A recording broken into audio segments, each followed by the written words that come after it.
There's a staircase under Pinewood Mall, and it's not supposed to be there. As far back as I could remember, I'd been captivated by places the world left behind, abandoned warehouses, forgotten theme parks, decaying homes. It wasn't just a hobby, it was a compulsion, a way to feel truly alive. Ethan had been my partner in all of it. In high school, we'd sneak into boarded-up buildings with flashlights and a reckless sense of adventure. His laugh used to echo through empty corridors, turning the creepiest spots into thrilling escapades. But after the accident, a rainy night and a sharp curve, he was gone. At first, I kept exploring for him, but soon, it became more than that. A habit, a need to find the places the world forgot. Quiet, desolate places where time seemed frozen. That's how I found Pinewood Mall. In the 80s and 90s, the mall had been a thriving hub of community life. Families strolled through its halls, kids darted between the arcade and the food court, but the decline hit hard and fast. The economy crumbled, and then the tragedies turned Pinewood Mall into a local legend. First, Emily Foster, a 7-year-old girl, vanished from the arcade. Security footage showed her weaving between game machines before stepping off screen and disappearing forever. Rumors spread, abduction, foul play, but no one could explain how a child could simply vanish. Months later, Ryan Carter died in a freak escalator accident. A loose panel gave way, and he fell through, vanishing beneath the gears. Witnesses claimed his screams echoed through the atrium, haunting everyone who heard them. That was the final blow. Stores closed, families stopped coming, and Pinewood Mall was left to rot. I'd first heard about Pinewood on urban exploration forums. Pictures showed moss-covered tiles and shattered skylights, the usual decay. But hidden in the comments were unsettling mentions. Shadows in the arcade, lights flickering with no power, faint cries in the silence. For me, it wasn't just another explorer's dream. It was a graveyard of stories waiting to be uncovered. I didn't believe in ghosts, but memories. Memories could haunt a place. And maybe, just maybe, there was something more. For the first time in years, I felt that old thrill, a pull I couldn't resist. I had to see it for myself. I packed my gear, snacks, water, a flashlight, and my trusty pocket knife. This time, I added bolt cutters and my dad's old revolver, more for peace of mind than anything else. I'd read enough to know not all dangers in these places were supernatural. The 2-hour drive gave me plenty of time to imagine what I'd find. Ethan's laugh echoed in my mind, daring me to climb higher, go further. By the time I arrived, the sun was setting, casting long shadows across the cracked pavement. Nature had begun reclaiming Pinewood Mall. Weeds pushed through the asphalt, frost crunching under my boots as I stepped out of the car. Ivy crept up the building like green veins, twisting into broken windows and crumbling bricks. The vast parking lot was empty except for rusted debris and untouched snow. I popped the trunk and grabbed my gear, bolt cutters, a flashlight, a camera, and my bag. Tightening the straps across my shoulders, I locked the car with a faint sense of finality. 2 towering pine trees, the mall's namesake, flanked the main entrance, though only one was intact. The other had been struck by lightning long ago. Its bark was charred black, its trunk split. Splintered branches sprawled across the entrance, partially blocking it. The doors had once been barricaded, but the boards now lay rotting on the ground. Shards of glass glittered faintly like jagged snowflakes in the fading light. Tightening my grip on my bag, I ducked under the broken branches and stepped through the shattered entrance. The mall greeted me with silence. It was a cathedral of decay. Trash and debris covered the floor, graffiti sprawled across the walls, and the air was thick with mildew and rot. Yet despite the disrepair, the place felt alive. like it was holding its breath, waiting for something, waiting for me. I paused in the atrium, tilting my head back to take in the shattered glass ceiling. Sunlight filtered through the broken panes, casting fragmented beams across the crumbling tiles. It gave the space an eerie glow, as if the mall existed halfway between this world and the next. For a moment, I thought I could hear echoes of its past, the laughter of children, the hum of conversation, the jingles of long-closed stores. "Welcome to Pinewood Mall." Cartoon pine trees flanked the words on the faded sign, their wide-eyed smiles frozen in time. Someone had defaced one of them, drawing a crude face over it. I shook my head. Ethan and I had always hated when people vandalized places like this. Exploring was about respecting their history, not destroying it. I pulled out my camera and snapped my first photo. The shutter click echoed faintly in the vast emptiness. Adjusting my bag, I began to explore.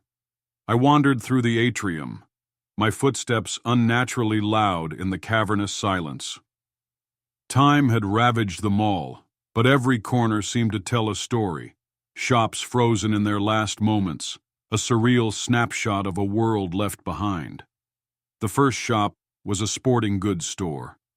Shattered windows revealed shelves of deflated basketballs, rusted dumbbells, and cracked trophies. I snapped a photo, the stale air heavy with dust and mildew. Next came the pet shop.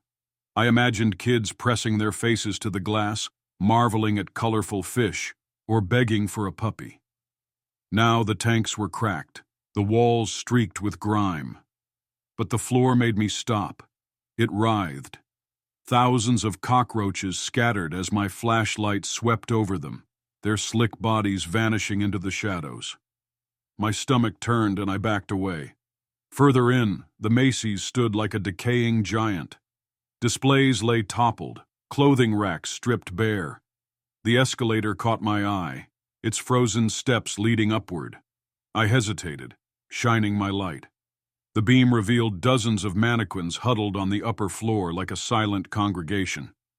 I climbed the escalator. At the top, the mannequins came into sharper focus, chipped, missing limbs arranged in bizarre poses, as if someone had been playing with them. One stood in the corner, its head turned to face the wall like it was ashamed. A cold shiver crawled up my spine. At the bottom of the escalator, I glanced back. For a fleeting moment, I thought one had moved. But when I focused, it was as still as before. I pressed on, rounding the corner into the kid zone. Slides and tunnels stretched ahead, their once bright colors dulled to a lifeless gray. The air was thick with mustiness that clung to my throat. Above me, the crooked Kid Zone sign swayed faintly, hanging by a single rusted chain. I froze. For a split second, I thought I heard laughter, soft and distant, but it dissolved as quickly as it came. Shaking the thought off, I ventured deeper into the mall. The food court sprawled out ahead like a desolate graveyard. Chairs lay overturned, tables shattered, and the greasy tang of ancient fryers lingered faintly in the air. Faded signs for places like Pizza Paradise and Burger Haven clung desperately to the walls, their colors washed out. At the center, a carousel stood motionless and skeletal, its stripped poles reaching upward like broken bones. Unease crept over me as I imagined it spinning. Children's laughter, music echoing through the emptiness. I hurried past, the silence pressing in harder now. That's when I saw it. The arcade. The faded outline of Galactic Fun Zone hovered over the entrance. The letters themselves had long since fallen, but their shadows remained, etched into the grime like a stubborn memory. As I approached, the air seemed heavier, stiller, like the mall itself was holding its breath. My unease deepened. Something about this place was undeniably wrong, but curiosity, that relentless itch, pushed me forward. I took a deep breath and stepped inside. My flashlight flickered as I rounded a corner in the arcade. For a split second, I thought I saw movement, small and quick, like a child darting between the machines. My heart leapt, and I swung the beam toward the spot. Nothing, just a mannequin, awkwardly propped against an old Galaga cabinet. This mannequin was different from the others. Its face was crudely painted on, and its head tilted slightly to one side. It looked almost sorrowful, with streaks of black paint running down its cheeks like tears. Behind it, scrawled in faded red graffiti, were the words, "What did Emily get herself into?" A chill ran down my spine as I remembered the missing girl. Emily Foster, 7 years old, last seen in this very arcade before vanishing without a trace. My hands trembled slightly as I stepped closer and noticed a newspaper clipping taped to the cabinet. Yellowed and brittle, the headline was still legible. "Child disappears at Pinewood Mall." I froze, staring at the mannequin. The crude features, the painted streaks. Who would be twisted enough to set this up? My flashlight flickered again, the beam catching the fragile edges of the clipping. I backed away slowly, my footsteps muffled by the eerie silence. Turning toward the exit, I let the arcade fade behind me as quickly as I could. The next thing that caught my attention was the movie theater. Its facade stood out like a relic of better days, designed to mimic a vintage cinema with a white marquee billboard and bold black lettering. My unease lingered, the arcade still fresh in my mind, but the theater's charm pulled me in. The concession stand was mostly intact. Empty candy boxes lined the counters, and rusted popcorn machines sat forgotten. Bittersweet nostalgia stirred in me. My first date had been in a theater like this, all sweaty palms and stolen glances. Time had turned that memory into something untouchable, wrapped in dust like everything else here. I ventured further inside. The narrow corridors led to 4 screening rooms, each more decrepit than the last. Torn seats, shattered screens, floors littered with debris. My flashlight caught movement in one of them, a rat scurrying from beneath a broken seat, its claws scraping against the floor. I shuddered. The final screening room was the worst. Rows of broken chairs stretched into the darkness, eerily symmetrical. But it was the screen that stopped me. Spray-painted in red across the center were crude, unmistakable words. "Some doors should remain closed." My heart raced as I snapped a photo, the flash briefly illuminating the grim scene. The room felt desolate, as though the walls mourned stories that would never be told again. I backed out quickly, the prickling unease growing stronger with every step. When I returned to the main hall, dusk had fallen. The fading light filtered through the shattered ceiling, casting jagged, shifting shadows over the ruins. I wasn't ready to leave. Not yet. Curiosity burned stronger than fear. That's when I saw it. A door marked "Employees Only." Perfect. The faded letters were peeling, but the door itself was sturdy and unyielding as I pushed against it. Finally, it creaked open, the sound echoing unnervingly into the corridor beyond. The moment I stepped through, I knew something was different. The air was dense, colder than it had been outside. Pipes snaked along the walls, slick with condensation that caught the beam of my flashlight. A faint hum of wind whispered through the passage, and my footsteps landed with a hollow, too loud thud. At the end of the hallway, I came across another door. This one was unlike any I'd encountered before. It was immaculate, untouched by age or wear. Painted a vivid yellow, the words "Do Not Enter" were scrawled across it in bold, almost luminous letters. My heart skipped a beat.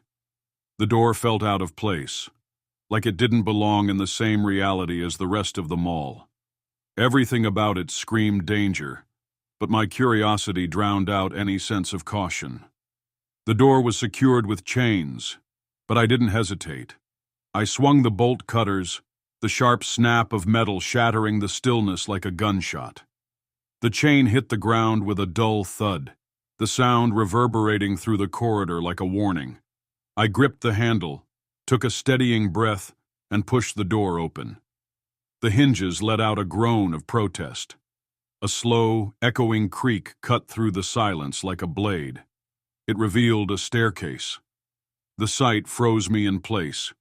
The stairs were pristine, almost unnervingly so, smooth, gleaming marble, completely unlike the rest of the decayed mall. A faint yellow light bathed the steps in a dim glow, though there was no visible source. The air felt heavy and stale, pressing against me as if I'd stepped into a space that wasn't meant for people. I stepped in fully, my shoes clicking faintly on the marble. The room was barren, the walls impossibly smooth and spotless. I glanced around, trying to make sense of what I was seeing and where the stairs led. A parking lot? Some forgotten basement? That had to be it. Pulling out my camera, I aimed it at the bottom of the staircase. I adjusted the focus and snapped a photo. My heart stopped. A mannequin stood at the base of the stairs, its head tilted upward, staring right at me. I froze and lowered the camera. The bottom of the stairs was empty. My breath caught as I instinctively backed away, keeping my gaze fixed on where the mannequin had been. I bumped into something solid. Whipping around, I expected to see the door, only to find a seamless wall. Panic gripped me. I pressed my hands against it, frantically searching for a seam, for any trace of the door I'd just come through. Nothing. The wall was ice cold, sending chills up my arms. A sudden burst of freezing air crawled over my skin, biting and unrelenting, making my chest tighten. I turned back toward the staircase. I don't know why. Maybe instinct, maybe dread. But I raised my camera again and peered through the lens. It was no longer at the bottom of the stairs. I turned, and there it was. The mannequin stood silently in the far corner of the room. I gasped, the sound echoing in the stillness. My camera slipped from my hands, hitting the floor with a sharp crack. I didn't think. I didn't stop to question. I ran down the stairs. The first few flights blurred by, my footsteps echoing wildly against the marble. I wasn't thinking. I was just moving, desperate to get away from whatever was behind me. After what felt like an eternity, I stopped, gasping for air. I turned to glance up the steps. The yellow glow above had faded, swallowed by darkness, and the stairs themselves had transformed when I lowered my gaze. The marble was gone, replaced by a narrow, carpeted staircase that didn't belong. It looked wrong, like it had been torn from an outdated suburban home. The carpet was dull and beige, frayed and stained as if it had been trampled for decades. The air smelled faintly musty, like an attic that had been sealed shut for years. The light dimmed further, and the yellow glow dissolved into near darkness. My heart raced as I fumbled through my bag, my fingers trembling. I pulled out my flashlight and flicked it on. The harsh beam wavered unsteadily, cutting through the gloom. I scanned the walls. Framed portraits hung at perfect intervals, but something about them was off. The flashlight caught the edges of the frames, their glass foggy and cracked. The images within, of families, I assumed, were smeared and distorted, their faces blurred into unrecognizable shadows. It was as though someone had tried to erase them, but couldn't finish the job. A cold shiver crawled up my spine. "This doesn't make any sense," I muttered under my breath, my voice shaky and fragile. "What is this place?" The silence pressed in, suffocating and oppressive. My hand trembled as I tightened my grip on the flashlight, its beam unsteady. I turned back toward the stairs, forcing myself to keep moving. But as I shifted, I caught sight of my shadow on the wall. It was wrong. I slumped against the wall, gasping for breath, my whole body trembling as I struggled to comprehend the nightmare I was trapped in. When I looked down, the staircase had transformed yet again. The steps beneath me were now jagged and rusted, emitting faint metallic groans under my weight. The walls were cracked, uneven, and sharp, their edges cutting into my fingertips. Thin streaks of rust spread like veins across the surface, and the air was bitterly cold and filled with a musty scent. I hesitated, staring into the void below. This couldn't be real. Hours, maybe days, seemed to pass as I sat frozen by terror and regret. My thoughts drifted to the revolver in my pack. Could I end this madness? Could I escape this torment for good? My jaw clenched as I shoved the thought away. No, I muttered aloud, forcing myself upright. Keep moving. You have to keep moving. A grating noise broke the silence. Slow, deliberate scratches echoed from the wall beside me, like nails clawing across metal. My heart slammed against my ribs as I froze in place, the sound intensifying with each passing moment. It grew louder, sharper, more insistent. Whatever was on the other side of the wall was trying to reach me. I didn't know what to do. My mind raced as the scratching escalated to a high-pitched screech that pierced my ears. Clutching my head in my hands, I crouched down, desperate to block out the unbearable noise. Then, as suddenly as it began, it stopped. The silence that followed was suffocating, pressing down on me with an almost physical weight. My breath came in shallow gasps, but I didn't move. Fear anchored me to the spot. Why did I come here? I whispered to myself, my voice shaking with despair. My hand slipped into my pocket, brushing against an object I hadn't noticed before. A penny. With trembling fingers, I leaned over the railing and let it fall, straining to hear the faint clink of it landing below. But no sound came. The oppressive silence wrapped around me once more, leaving me with no choice but to push forward. Each step felt heavier than the last, but I forced my legs to move. When my boots struck something solid, I stumbled forward. The staircase was gone. Ahead, a narrow tunnel stretched into the gloom. The walls were adorned with faded murals of cartoon pine trees bearing the Evergreen Plaza logo, their cheerful smiles twisted into grotesque expressions in the dim light. I hesitated, my instincts screaming at me to turn back. Then I heard it. Click, click, click. Pause. Click, click, click. The sound echoed faintly from above, deliberate and sharp. My blood ran cold as the air around me dropped to a freezing chill, each breath searing my lungs. Click, click, click. The noise grew louder, closer. An unbearable pressure bore down on me, as though something unseen loomed just overhead. I didn't wait. My legs moved on their own, carrying me into the suffocating tunnel. Crawling on all fours, I scrambled deeper into the narrowing space.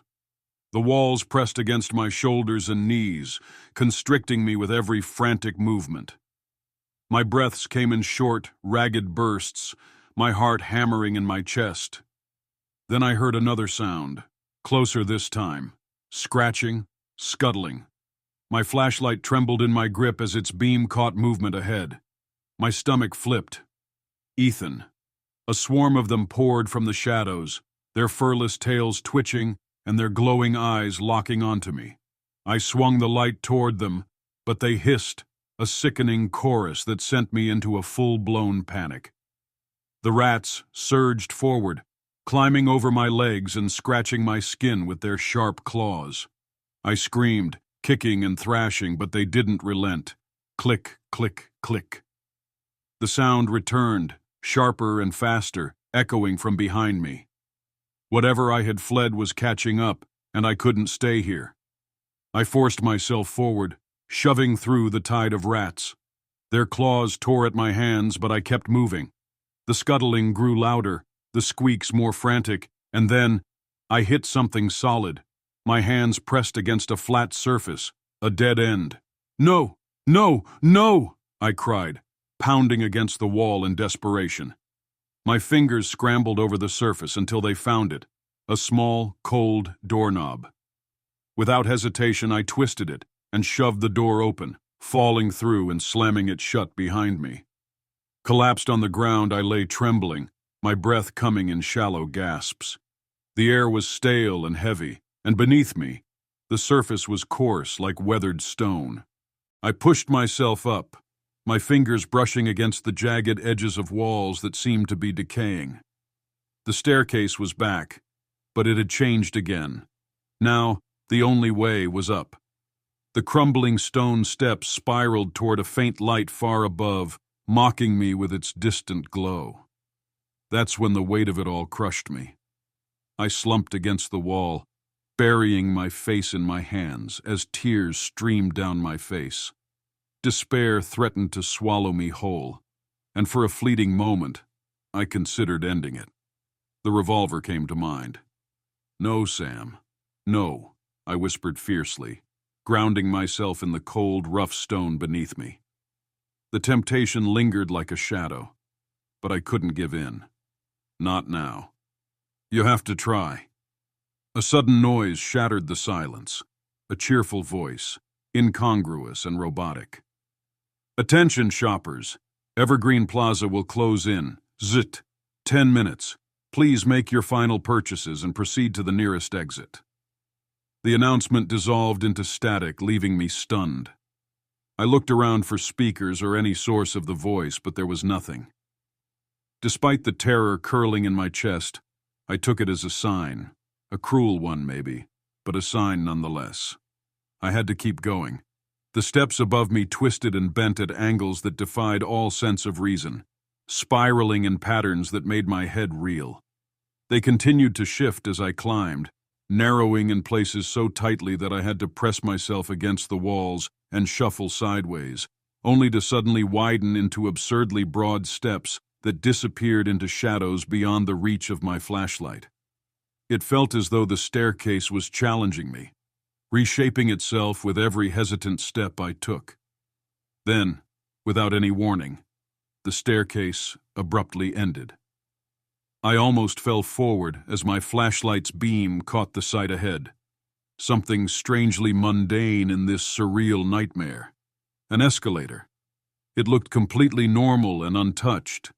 The black rubber handrails shone faintly, and the metal steps moved upward in a smooth, steady rhythm, humming quietly in the oppressive silence.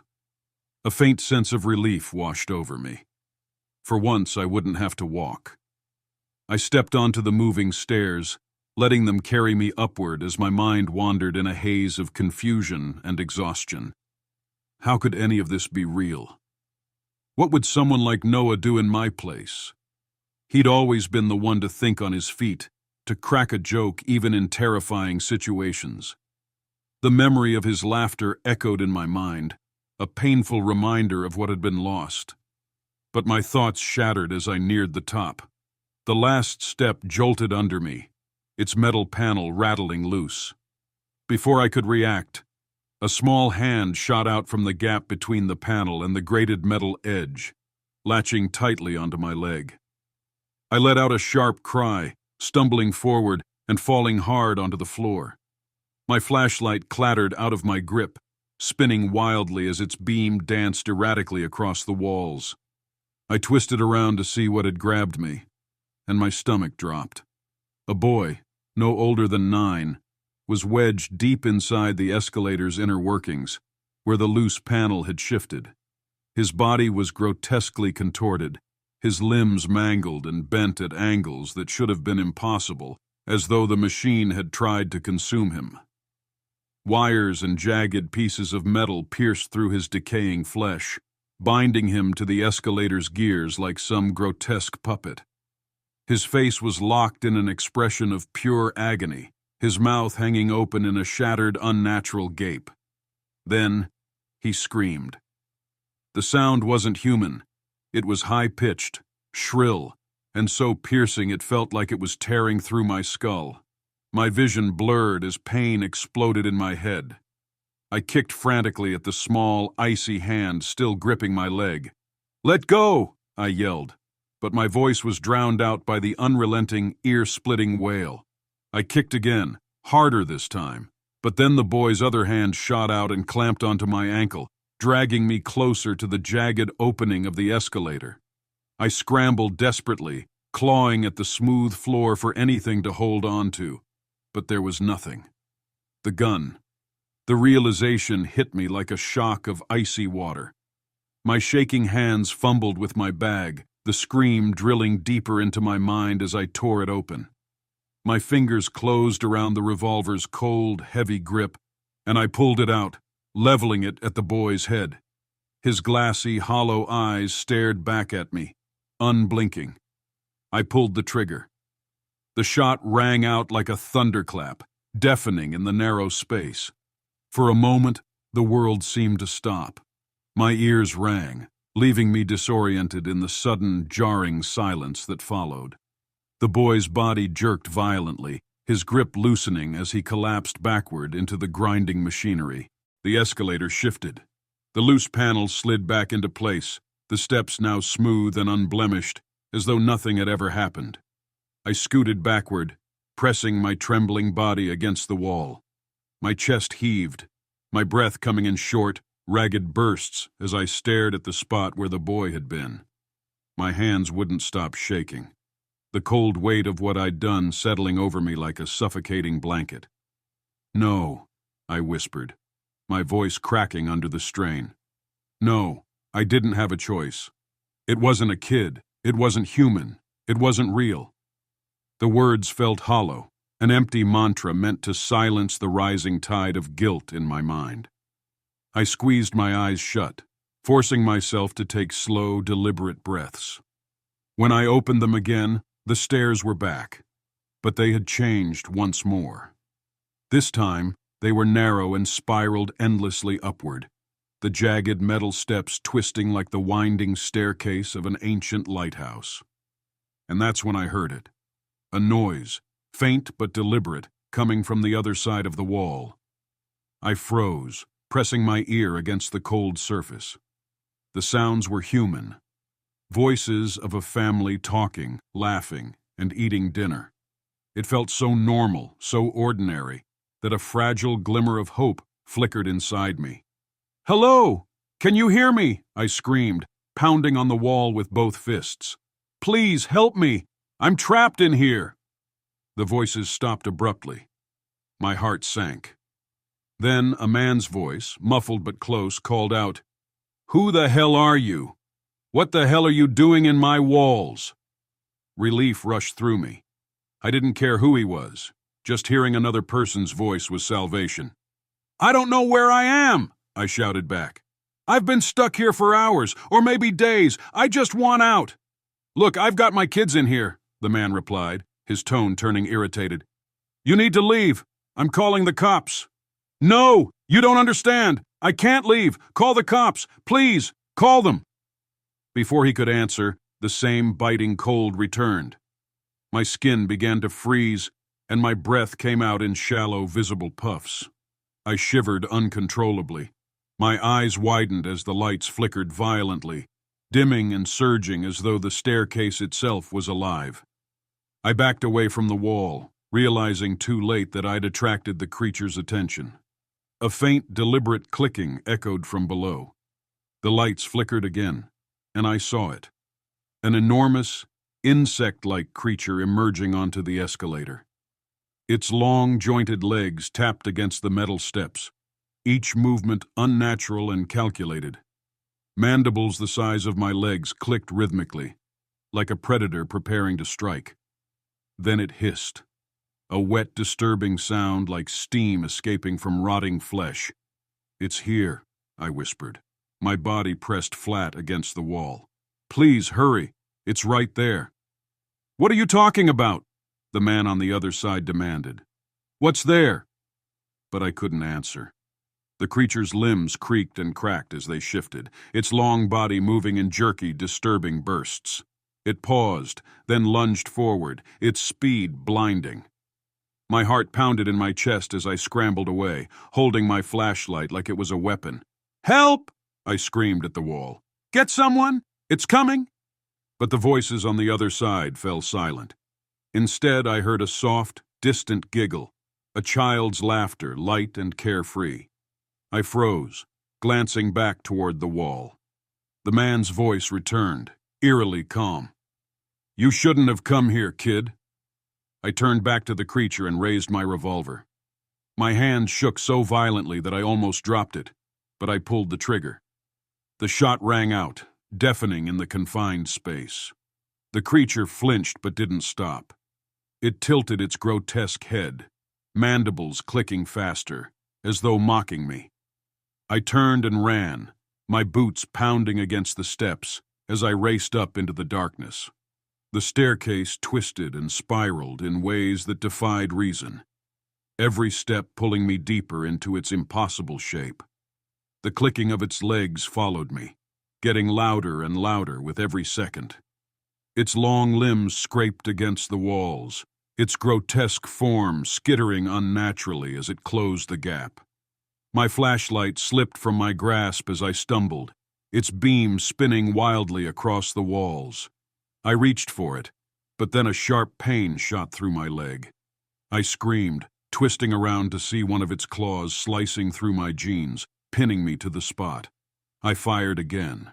The recoil jolted up my arm, and the creature pulled back slightly, its clicking growing frantic and erratic. I didn't hesitate. I wrenched my leg free and grabbed the flashlight, sprinting up the stairs as fast as I could. And then the staircase ended. Just stopped. I skidded to a halt, my boots scraping against the final step.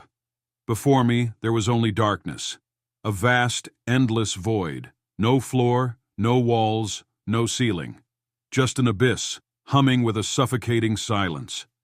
I turned back, instinctively raising my revolver, and froze.